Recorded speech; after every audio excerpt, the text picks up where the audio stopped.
Nearly 70,000 people are unhoused in Los Angeles County. 40,000 of them are in the city of LA alone. This is according to data released by the city in September. Newly sworn-in Mayor Karen Bass is making the unhoused her top priority. During her campaign, she said she would, quote, deal with homelessness like it's a hurricane. Los Angeles Mayor Karen Bass joins me now. Welcome, Mayor. What does it mean to deal with homelessness like it's a hurricane? Instead of coming directly to City Hall, I went to the Emergency Operations Center and put the city of Los Angeles in a state of emergency, giving me additional authority and power to fast-track building. We have so many bureaucratic obstacles that need to be set aside because in 1994, when we had an earthquake and I was here and part of the freeway fell, we put the city in a state of emergency. We were able to get that freeway built in record time. There's no reason why we can't use the same process this time. As you just said, there are 40,000 people who are living on our streets in tents, and every day about 5 of them die.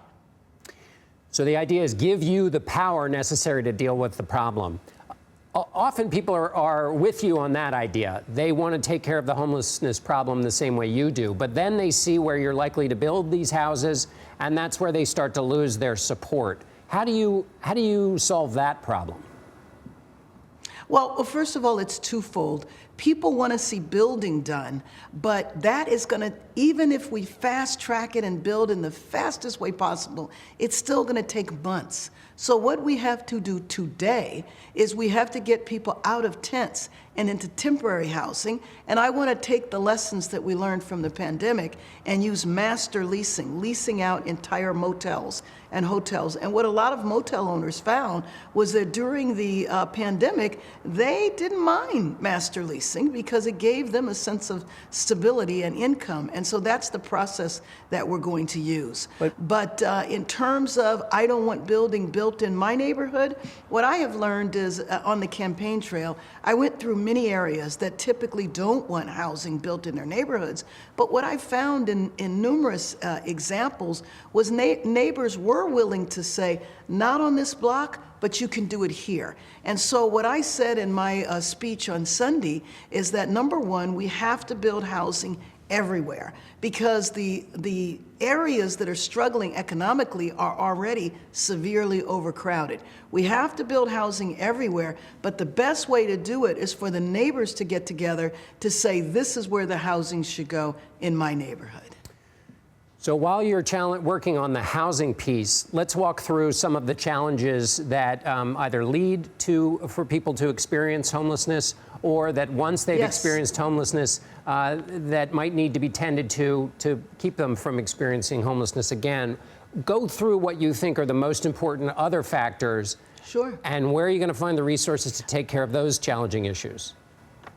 Okay, well, first of all, let me just tell you that the unhoused population is diverse. In Los Angeles, we literally have people who work full-time, who are living in tents because they cannot afford the rent.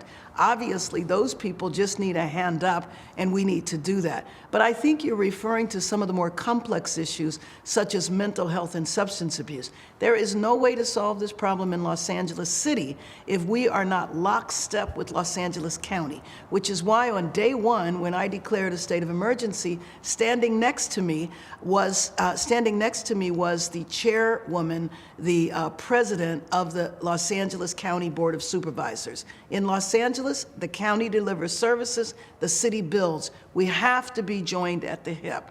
On the other side of me was the city controller, who obviously is in charge of the city finances, and the city attorney. What we have had in Los Angeles is fractured government. And what we absolutely have to have is government that is united, a broad united front with every level of government. And as far as that goes, we need the state and the federal government walking in the same direction as we are as well. And I am confident that the federal government and the state government will be supportive. We had the vice president here on Sunday who swore me in. We had the governor who was here. We had leaders from the Board of Supervisors and, of course, the city council. As a final question, Madam Mayor, the CDC is recommending mask mandates for New York and Los Angeles. Where do you stand on that issue? Well, actually, I hadn't heard that from our county health department. I always stand by the science. I will tell you that I'm a former health professional, so I am not aware of that mandate on a local level, so I'll have to follow up with our head of public health. All right, thank you. Mayor Karen Bass, we appreciate your time. Thank you. Appreciate yours.